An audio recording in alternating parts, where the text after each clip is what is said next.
You're watching President Trump meeting with Salvadoran President Nayib Bukele in the Oval Office. I think you'll agree, a fairly freewheeling conversation there, talking about the war in Ukraine, among other things, tariffs. He was talking about common sense policies around women in sports. But the focus was on El Salvador and its partnership with the United States.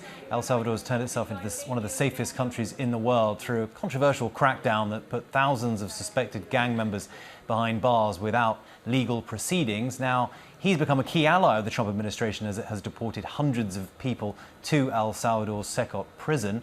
President Bukele was asked about the case of the Maryland man mistakenly deported to El Salvador, and he says he won't return him as the Supreme Court ordered. So let's bring in White House correspondent Karen Travers for more on this, with senior reporter Catherine Faulders as well, and ABC's Matt Rivers, who's here in the studio. Matt has been in El Salvador recently. Catherine, I want to talk more about the case of Kilmar Abrego Garcia, the Maryland father and alleged gang member deported in error to that Salvadorian prison. President Trump says the Supreme Court ruled 9-0 in his favor. The Supreme Court ruled Abrego Garcia should be returned to the United States. We heard there in that conversation, though, both men don't think that's going to happen. No, and what Trump and the administration is saying here, it should be pointed out that, yes, the Supreme Court did rule 9-0, but what the Supreme Court said is that the Trump administration must facilitate the return of Abrego Garcia after he was mistakenly sent to El Salvador, a mistake, by the way, that the U.S. government has admitted that they made. This wasn't just one person who Stephen Miller, for example, would say went rogue.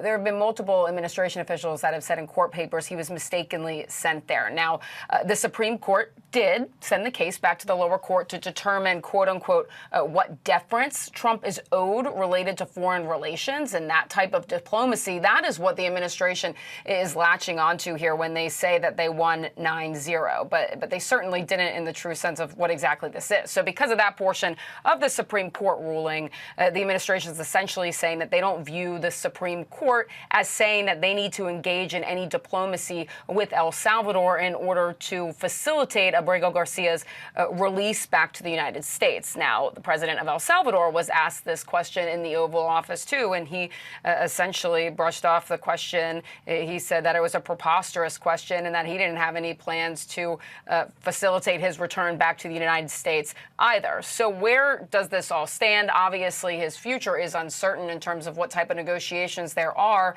and whether or not the administration believes he should come back. Clearly, Trump and his top aides don't. But the Department of Justice is required every single day to provide the district court judge with updates about Abrego Garcia's whereabouts, his well-being, and what exactly they are doing to facilitate his return back to the United States and, frankly, comply with the Supreme Court's order.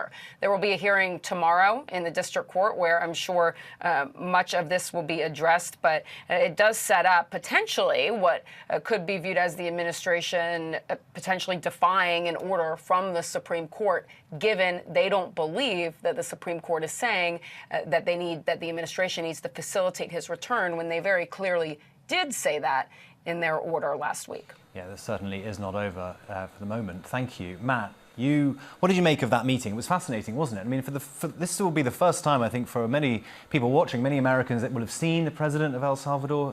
He cuts quite a figure, doesn't he? And you could see the two men agreed on so much. And he's a very popular figure in El Salvador because of these policies that he carried out. Controversial, yes. Effective, also, yes. It went from one of the most dangerous countries in the world to, you could argue, is one of the safest countries in the world, at least by the crime stats. And that's something that Donald Trump absolutely loves. And frankly, it's an easy play in the public because you heard Bukele said it. He puts the rights of citizens ahead of criminals. You know, you can talk about due process, but you can't really worry about due process if you're in El Salvador when you're worried about extortion, you're worried about murder, your kids can't go to school, you can't go out after 6 p.m. So they know that, and it's an easy sell to the public.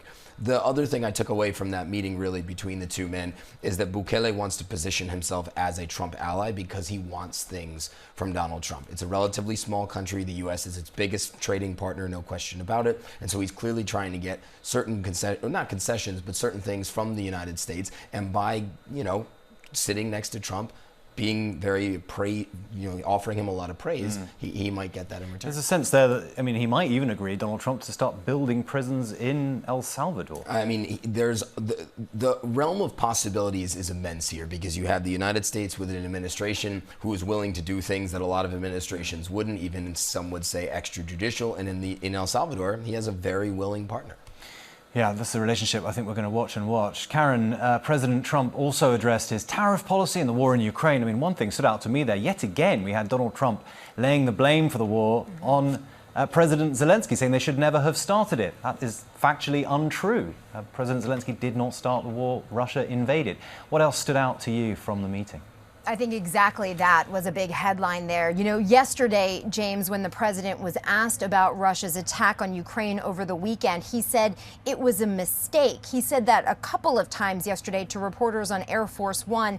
Today, though, he explained that it wasn't Russia he was indicating made the mistake, but that it was a mistake for the war to start, and he blamed President Zelensky of Ukraine and blamed former President Biden. He was asked about Zelensky looking to purchase Patriot missiles, and the president said Zelensky is always looking to buy new missiles, and said when you start a war, you should know you can finish it. So again, to your point there, the president once again blaming Zelensky for starting the war in Russia, factually incorrect, and then not knowing how to end it.